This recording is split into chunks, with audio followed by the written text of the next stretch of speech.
people may not have 5 offers, but they might have 2 competing offers. If you lose someone good and you constantly lose someone, it's a bit of a rabbit hole. Just Yeah, we've advised clients to, skip steps or, determine, do you know what you're really looking for? so we're seeing that happen.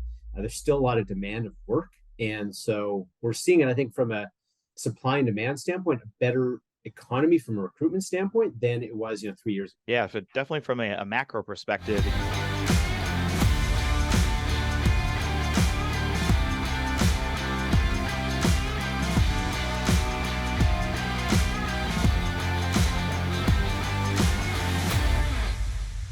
Hey everybody, welcome to the Sayva Spotlight. Today we're going to do a tech update. We have Jared Sanderson here, who is the Managing Director of Sayva Technology and VP of Client Solution, along with Joe Hirlinger, who's our Director of Tech Recruiting and Consulting. Jared and Joe, thanks for joining us today. Thanks for having us, John. We're gonna hop right into it. As you guys know, there's been a lot of headlines about the tech industry lately, up and down. There's been mixed messaging from what I've seen. Some publications are saying that the tech industry is dead right now. It's hard to find a job. Others are saying that it's kind of just steady and not at the peaks that it was a couple years ago. What are you seeing from your enterprise clients right now as it pertains to jobs in the software development field, software engineers, Scrum Masters, Agile, all the different types of positions that you recruit for? Everything in the world right now is quite interesting. So that's why I thought I'd just wear a Hawaiian shirt and have a little bit of fun on Friday and kind of sit inside the office here as well, with some friends around. But the mixed messages is definitely very, very apparent. I think we can't just talk about just the recruitment market and just the overall job market. I think we got to talk about instability of war in the Middle East. I just at least have to mention these things. Election year coming up. The cost to borrow is still very expensive. Credit card debt just hit over $1 trillion. So, but unemployment remains very flat. 3.9%, I think, was the most recent number. A very slight uptick. Overall, startups to get traction need to have a path to profitability. So we're seeing a bit more just cautiousness going in. There's no pie in the sky ideas where people are getting funded. So there's just a bit more of a conservative approach from the early stage companies to enterprise companies, still trimming out a little bit. But then there's also, again, still, I think what we talked about the last time, good people in the market being able to be brought into your company, and you can level up some of your talent right now. So we're seeing that happen. There's still a lot of demand of work. And so we're seeing it, I think, from a supply and demand standpoint, a better economy from a recruitment standpoint than it was 3 years ago. Yeah, so definitely from a macro perspective, if you watch the news, you see constantly, layoffs, but there's just as many companies that are hiring at the same time. So there's just a much higher rate of churn than there probably was during COVID, when the tech companies were overpaying. Most people were kind of risk averse. Now, there's been some layoffs that are occurring, and that's obviously unfortunate, but it seems like there's places for those people to go, as tech, logistics, those are some areas that have kind of gone down a little bit, but biotech, energy, those areas are still moving strong. So it's kind of it seems cloudy, but the sun is starting to come out a little bit in terms of different opportunities out there, and it's kind of more of a balanced job market, as opposed to before it was very candidate friendly. They could kind of write their own ticket. Now it is a little bit more balanced, where there's a little bit of leverage on both sides, and it's kind of made for a little bit better market for everybody. You mentioned, funding still being a giant issue for a lot of tech companies. This past week, I was at an event at the Wisconsin Tech Council, and some venture capital veterans were there, and they were talking about how a lot of the issues were that they funded so many companies in 21 and 22 that they're over allocated at this point, and they're saving capital reserves in order to maintain the funding of those companies that already exist. And due to that, until they get capital returns on some of those older companies, they're hesitant to fund newer ones. So we're seeing just a lot less capitalization of new companies at this point. For sure. They want to make sure the ones they invested, they give them enough run rate to survive and get over any headwinds that they're currently facing, and help them get to the next inflection point level. For sure. Yeah. We've definitely encountered some companies that have had some issues with funding, where they expected to get new rounds that were unable to, that probably would have been able to a year and a half ago, where that's not necessarily there and as liquid as it was. Right. And unless you have an AI rocket ship right now, it's gonna be tough sledding. Absolutely. Right? All right. Well, now on to just some general Q&A. I know, we want to keep it light here on a Friday and talk about some other things besides companies not getting funded and disgruntled tech employees. So can you share us, you've been in this business for a while, 20 years for Jared, Joe, probably the same. What are some of your most memorable, examples of working with candidates and, helping them find positions in tech companies? Sure. Yeah. So I have a couple different stories that come to mind. Some of them are appropriate for a podcast, others less so. But one of my favorite things is excuses that people come up with in order that they need to miss an interview, or that they, are no longer available, or all these different things. And one example that comes to mind, and this is starting off kind of morbid, but I promise you it isn't. A guy, we'll call him Bob, he was going to an interview and he was late. And the client was like, "Hey, where's Bob? He said he was going to be here." I call him up and he's like, "Oh no, I got in this car accident. I don't think I'm going to be able to make it today." And after being in this a while, it's kind of like you start getting these excuses like, "My dog ate my homework," like a kid in school. And, you start, feeling a little bit like this guy's probably full of it. And then he knew that he was full of it. So he sent through a picture of a car crashed, right? And it looked like it was run over by a steamroller. Like the car was just in horrific shape, and he's there talking to us right away on the phone. And I was like, this seems a little bit off. And we reversed image searched the picture because there's no way that's true. And it was the first image that came up on Google search of car crash. So if you're going to miss an interview, you're going to be late, just be transparent. Don't make up crazy stories or lie and say, you had appendicitis last night or whatever it may be. Just be transparent. You're late. You couldn't make it, as opposed to making up wild excuses, because everyone can always see through those. So that's definitely a situation that comes to mind. Another one would be around, there was a gentleman that we had placed in my past, who was a very big fan of over the top cologne, if you will. So it's okay to, have a little bit of cologne, have a good smell, but it got to the point where his coworkers came to us and kind of said, "Hey, look, we love, we'll say Bob again. We're kind of having a bad day for Bob here, but yeah. But Bob again, like Bob, we got to talk to you about Bob. His cologne is so potent that people from desks away can smell it, and it's disturbing the work environment. And, as a consulting firm, we had to sit down and have that conversation with him and say, "Look, hey, we know you're, a sharp guy, and, we appreciate it, but you got to back it off a little bit and maybe get a less musky tone or something of cologne." So that's a couple that come to mind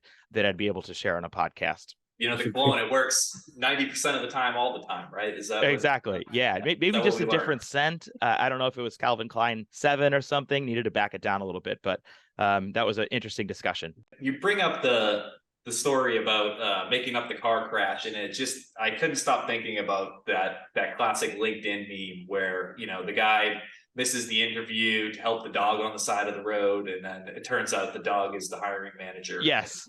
Yeah, that's what that seems like. Exactly. And it's just kind of like, you'd rather just be honest, and that's going to be better for everybody. Hey, I was late. Hey, I forgot about it. Hey, these things happened.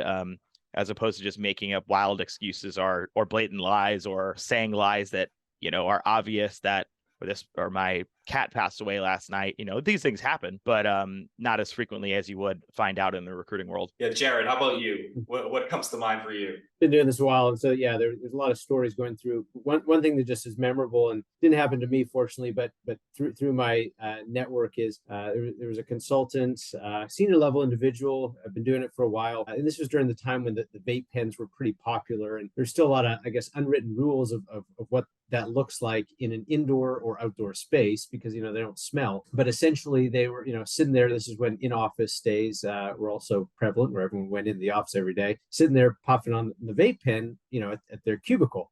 And so the boss comes up and says, what are you doing? He goes, well, I looked over the handbook and it didn't say anything about not smoking a vape pen inside. So the guy did his homework. He came prepared with an answer, which I thought, pretty respectable, but, common sense there was a little lacking. And At least he thought ahead. Story always sticks out.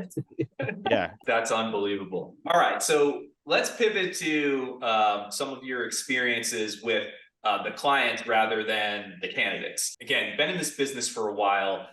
You've worked with hundreds of clients at this point. What are some red flags you see in the recruitment process, and what do you do to intervene? Because obviously you don't want to send a candidate down a rabbit hole. You want them to have a good experience, but you also want to fulfill the client's needs. How do you navigate that? I'll start on this one, Joe.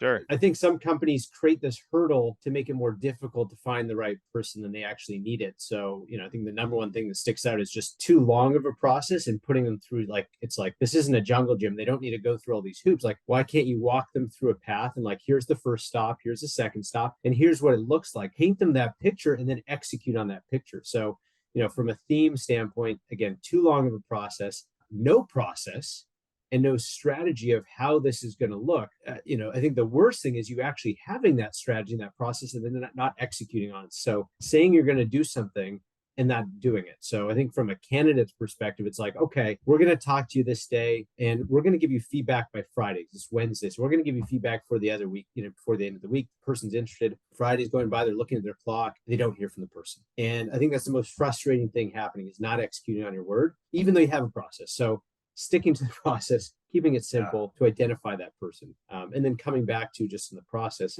is the job description. Do you actually know what you want as a customer? And I think the most of the time that things go sideways is the customer has no idea what they're really looking for. We try to help them pose a lot of questions to flush that out, to make sure that they really have a clear picture so they can explain it to us so we can actually know what to look for. They don't know what they're looking for. So then they have this wild goose chase sort of process to try to find them. Yeah, I would agree with all of that. And the old adage, time kills all deals. It's especially important in recruiting because a really good candidate is going to have multiple options going more often than not.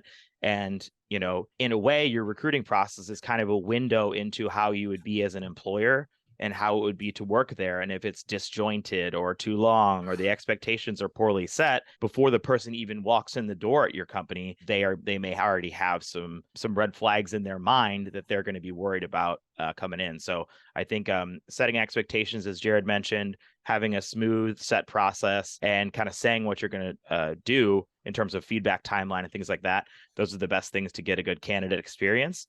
And that's the way you're going to attract and retain the best talent in the market. Jared, have you ever had to, tell a client, hey, we'd love to help you source this position, but this process just doesn't work?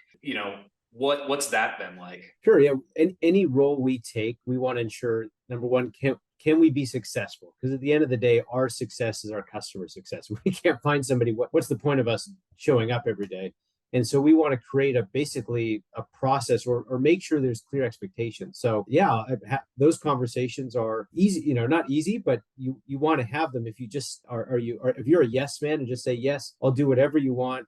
It doesn't work because we're not going to find success. So I usually try to share examples of what success looks like. And then I'll say, hey, why? I'm trying to understand, how is this process working for you? Really get them to really understand. And they're like, well, I've had this position open for 6 months. I'm like, okay, well, so is this process working for you? Or do you understand what you're looking for? And then talking them through and walking them through, here's some changes that could make to the process to speed it up. Why are you doing this step? Can you combine this step together? Absolutely. Because, the market sure has gotten a little bit slower. There's people may not have 5 offers, but they might have 2 competing offers. If you lose someone good and you constantly lose someone, it's a bit of a rabbit hole. Just keep going through that, the hamster wheel, keep going through that loop. So exactly. Yeah. We've advised clients to, skip steps or, determine, do you know what you're really looking for? Here's what the job posting says. Here's what it seems like you're actually after, and kind of advise them in the process a little bit upstream so they get better results downstream in terms of who they're looking for. So yeah, there's definitely red flags. And we hear from candidates all the time. A lot of candidates ask up front when we're discussing a client, what is the interview process? Especially for the technical folks, if they have to do a super long technical challenge or,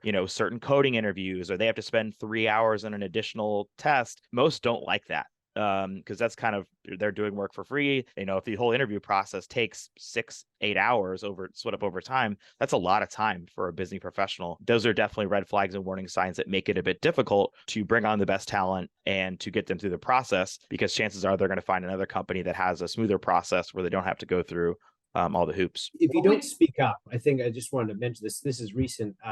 Someone requested an interview and they responded, I think, within like 2 hours of us sending a really good candidate. And they said, hey, put them on my calendar. Here's my Calendly, right? And their Calendly literally had within 2 weeks, I think, 3 open spots of like in a period of 2.5 weeks. In the first week, there was nothing. And so we looked at this, we're like, so luckily we're involved in the process to help our, the candidate in play, but you're going to wait a week and a half, 2 weeks to speak to a first screen before you even move it to the manager. Said, we just did the screening. Can we either number one, skip this step, or do you have time later? And this person's like, oh, actually, I have got a spot tomorrow. We got him in for the next day for a half an hour interview. So I think this is a tip. Partnering with a firm like ours is helpful, but also as a candidate in the process, if there's things that don't make sense, feel free to speak up and do it in a polite, way and to move things along. Absolutely. It's good to have a process, as we mentioned. Some companies have no process, and that's not good. Some companies follow the process to a T, and it gets in the way of actually the end goal of getting someone in the seat and actually working for the company. So making sure that you're not creating roadblocks for yourself. Yeah,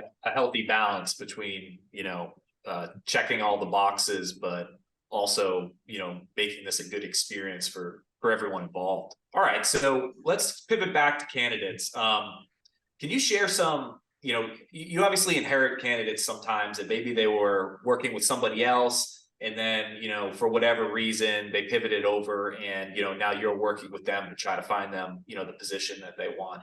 What are some of the, crazy experiences you've heard from candidates, going through the tech recruitment process? I would probably say that the biggest one that people hate the most is the take-home technical assessments or a really long technical interview. And I understand that obviously that's a way to vet people out. That seems to be the ones that get people really angry. Or, it could be a junior level design position and they have them do a 5-hour project. Like that just seems outrageous for some of the leveling. If you're hiring an entry level or a mid-level type person, they shouldn't go through the same rigor as the CEO of an organization in order to get in the company. A lot of companies do that. So I think it's a matter of being realistic and kind of putting yourself in a seat and saying, do we really need this designer with 1 year of experience doing a 5-hour project plus interviewing to determine if they're going to come in the company? So that's what we usually hear is, sometimes I'll say, hey, I know this process is a little long. And just the other day, someone said, oh, this process isn't long at all. You have no idea what I've been going through. I've been through 8 screens with this organization and ours had 4. So I thought that was going to be too long. Usually it's 2 or 3. And he was saying, I've been through 7 or 8 and I'm still pending. So just the extremely long drawn out processes where it's over periods of weeks, months, or something where it's just outrageous assignments that you're spending on your own time to get it done. It should be really paid, if anything, for what you're doing. I'll touch on that, Joe. Half of it is setting the stage for that assessment, right? Sometimes people just say, oh, here, just do this. But they don't give the why and they don't give the reason. Here's what I'm looking for in this assessment or this test or what have you. Right. And at the end of the day, if someone, let's say, does spend the 3 to 4 or 5 hours doing that, and then they hear crickets, they get basically ghosted and they are so frustrated. And then this is this chip on their shoulder that in the future, they're like, why should I do this if I'm never going to hear back? So if part of your company, if that's the procedure, that's the policy, that's fine. Similar to if some companies want 5 days a week on site, that's fine. But give the feedback after. Make sure they understand, hey, whether you did well or you did not, I'm going to give you some feedback because it will help that person set them up for the future. Saying, here, this is what we were looking for, and this is what you did. And this is what, will help you, maybe focus on this next time or get a bit more experience in this area. So that sets them up and puts them in a better path. So it's one thing to give somebody a challenging assignment. It's another thing to give them a wild goose chase where, it's like, hey, you want someone to think on their feet and be able to work quickly and, figure things out on their own. But if there's no good answer or no good path to some type of answer, that's going to be frustrating and challenging for you to get somebody to actually answer it the way you want it to be answered. It doesn't always have to be 2 + 2 = 4. but it has to have some path towards a good solution on those assignments. Yeah, and it just seems like there needs to be communication, strong communication from the company one way or another, right? All goes back to communication expectations for sure, and setting those along the way. All right, we're going to try a new segment today. This is going to be pet peeves with Joe Hirlinger. So, Joe, Joe, you're on the hot seat right now. I know that you've gone through probably 10,000 resumes, maybe 50,000 LinkedIn profiles. Yeah, 100,000. We'll call it a million. Yeah, You've been through them all. Maybe a million. Yeah, you've I would been say through them all. Let's start with LinkedIn because I feel like this will be pretty funny. What are some of the biggest blunders, pet peeves you see on LinkedIn profiles when you're looking for a candidate to fill a position? For sure. Yeah. And I would say the biggest pet peeve of mine is when people kind of copy and paste the same description of what they did at 5 jobs in a row. It may be similar, but that's not going to get you where you want to go. And if you send a resume with the same bullet points over and over and over through, obviously people are going to notice that and say this is just a lazy resume. It's not going to get hired. In terms of resumes themselves, I would say over formatting. Unless you're a designer or, a UX or UI person, there's no reason to have created 20 different text boxes with all these different colors and all this different stuff. Just keep it simple, get the information that's on there, have it be easily readable. Someone's only going to spend, 15, 20 seconds on your resume anyways. They're going to zigzag it down like a Z starting at the top left. And that's probably about it. So having all that formatting can get in the way of actual good content and actually, selling a client on what you're after. But another thing on resumes too is when you have a very, for lack of a better word, unprofessional email address. So if it's like hot guy 125 and you're trying to have a professional setting with your name and everything and sending it into a job, or like My Little Pony 123, it doesn't come off as professional. There's a way to be individual and not be so boring, but also don't have a completely unprofessional email address, kind of stands out on what should be a professional document. So those are a couple. I would say also not having enough details on there, having the dates misaligned. Really with the LinkedIn profile, that is your resume online. So if things are not accurate on there or they're improperly lined up, that's going to be a knock against you because someone's going to look at your resume and then they're going to look at your LinkedIn profile most likely. And if they don't match up or align, that's going to cause questions. Did they actually work here? Were these the actual dates? What are the timelines here? So it's important to have those things aligned. You mentioned the email, and I've screened some resumes myself over the years. And I once saw, an AOL email, and I just instantly thought this person doesn't know how to use a computer. And right. That's that was it.